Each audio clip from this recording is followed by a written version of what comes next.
సింధూర పూజ చేయడానికి బయటకు వస్తుంది. ఇంతలో చంచలమ్మ పైనుండి పిలిచి, అమ్మ సింధూర, దేవుడికి సంబంధించి ఏ పూజ చేసినా ఏం చేసినా తప్పులేదమ్మా, పర్వాలేదు, నువ్వు ఆ తులసి మొక్కను నాటు అని చెప్పి అంటూ ఉంటుంది. అది విన్న సింధూర అయితే సరే అత్తమ్మా అని చెప్పి అంటుంది. ఇక చంటి ఆ మొక్కను పట్టుకొని వస్తే సింధూర అయితే ఆ మొక్కని కుండీలో నాటి ఆ తులసి మొక్కకైతే పూజలు చేస్తూ ఉంటుంది. ఇదంతా చూసి చంచలమ్మ చాలా సంతోషించి ఇంట్లోనికి వెళ్ళిపోతుంది.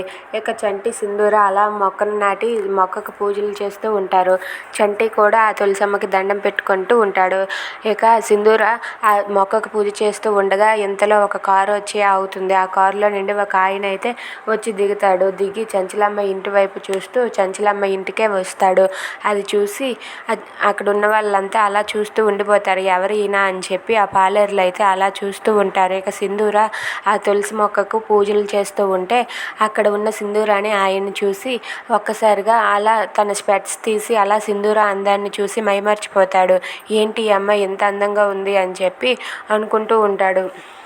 ఇంతకీ అతను ఎవరు? అతని మనసులో సింధూర చోటు చేసుకుందా? Thanks for watching friends. Please subscribe our channel. Thank you.